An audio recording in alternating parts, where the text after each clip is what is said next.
In this video, we will do a review on how to graph cylinders in 3D space. So I'm going to begin with a simpler example. Let's first graph y equals 3 in the xy plane. Okay, so I'm going to draw some axes. So my y-axis and my x-axis. And we know what the graph of y equals 3 looks like. We know that it's a line, but let's break this down a little bit so I can point out observations that generalize to 3D space when we draw more complicated graphs. So with y equals 3, with this equation, there's no x in this equation. So that means the variable x is free. Okay, so now if I draw the graph of y equals 3, I draw 3 on the y-axis. And y equals 3 is a horizontal line through that number. So in terms of why that is, with respect to x being a free variable, the fact that x is a free variable means that the graph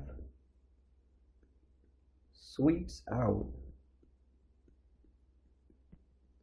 in the x direction. So after we drew an initial point here that had a y coordinate of 3, x could be anything, and that's why I sort of swept out to the right in the positive x direction and swept out to the left in the negative x direction. And as a result, that made our graph end up being parallel to the x-axis. So the fact that one of the variables was missing, in other words, it was free, made us sweep out our graph infinitely in that direction. Alright, so now let's do a 3D example. Let's graph 9y squared plus 16z squared equals 144 in xyz space. Okay, so I'm going to graph this in xyz space. So looking at this equation, the first thing that I notice is that x is free. So x is a free variable. So at some point when I draw this thing, I'm going to have my graph sweep out in the x direction. Okay, but let's do this in stages. Let's first graph this in the yz plane. I'm going to draw a 2D graph because my variables that I see in this equation are y and z. I'm going to choose the yz plane. Okay, so in the yz plane, this equation we might recognize as being the equation of an ellipse.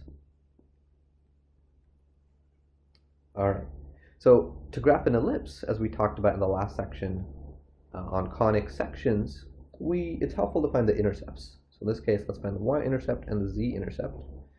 So y-intercepts, to find those, we would set z equal to 0. In doing that, we get 9y squared equals 144. And if we isolate for the y, we end up getting y equals plus or minus 4. So if I divide by the 9, I get 16.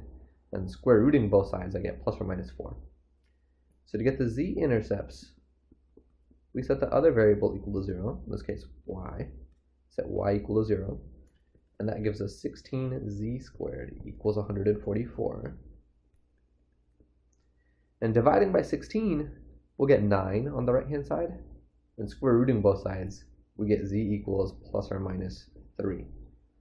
So those are our intercepts right there, and we can use those to now draw the graph. Okay, so let's move this down a bit.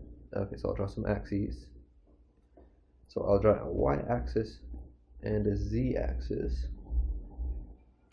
and the z-intercepts are not as spread out from the origin as the y-intercepts are. The y-intercepts are a bit further. So if I draw an ellipse, it's going to be sort of an ellipse that's stretched a little bit more horizontally than it is vertically. So this point right here is 4, 0 on the y-axis. On the z-axis at the top, it's 0, 3. Alright. So that's what the graph looks like if we just draw it in the yz plane, completely ignoring x. Now, let's graph in xyz space. So now we'll try to draw a 3-dimensional graph. Alright, so let's draw some axes. Okay, so we'll have a z-axis, an x-axis, and a y-axis, and let's also draw some negative directions. Whoops, let's label z. So they'll have the negative z direction, negative x direction, and the negative y direction. Okay, so this first ellipse that we had drawn on the left, I'm going to draw that in the graph on the right, but where x equals 0. So that's going to be on the YZ plane. Just like this graph on the left, I had drawn it on the YZ plane. Okay, so doing that, it's going to hit 4 here on the y-axis, and at the top 3 on the z-axis. So I'm going to draw that ellipse. Draw the ellipse, it's more stretched out horizontally than it is vertically, and it looks something like this. Okay, and then the fact that x is free means the graph is going to sweep out in the x direction. So I have to take this ellipse and sweep it out in the x direction. Okay, so when we do that, if we were to take a point somewhere here on the negative x-axis, sort of as the center point of the ellipse, I should be able to go up 3 to the top of where the ellipse would be once I sweep it out there. I should be able to go to the right 4, and then to the left 4, and then down 3, and make another ellipse here. Another ellipse, another ellipse. The bottom part of it we might not be able to see. It'll be sort of underneath what we'll be able to see. And I'm going to start to connect these. So I'll connect these right endpoints, connect the tops, and then connect the left edge, which we may not be able to see. That'll be kind of obscured from our view. Okay, so we'll have something looking like this. All right, and then connect the bottoms. So connect the bottoms. Okay, and then we're starting to get a picture. So we'll also have, and this picture will extend infinitely. So it'll extend infinitely in this negative direction. Infinitely in that negative direction. But it also extends infinitely in the positive direction. So if I were to take a point somewhere on the positive x-axis like this, and then do the same thing. So if I were to go up, a distance of 3, and then go to the right a distance of 4, and to the left a distance of 4, and down a distance of 3, well, what should happen is, if I continue drawing those lines that I had on the x-axis, so if I continue drawing this line, that should meet the right endpoint of the ellipse here. Drawing the line at the top, that should meet the top of the ellipse there. So let's start to draw that. I know this is getting a little bit cluttered. So the ellipse starts to look like this. If I connect the line at the left, that's going to meet the left end of this ellipse. Okay, it looks like that. And then drawing the bottom, it's the bottom of the ellipse, and then curving it back to the right. I get this sort of shape. Okay, but then this extends infinitely. Drawing the bottom, it'll keep extending infinitely this way and infinitely this way.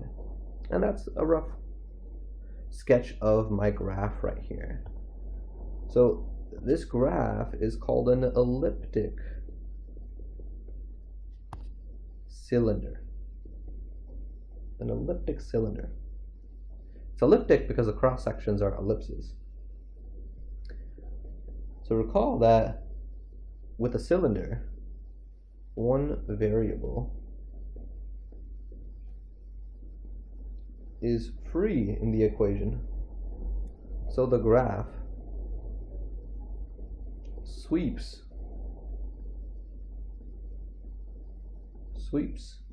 infinitely in that direction.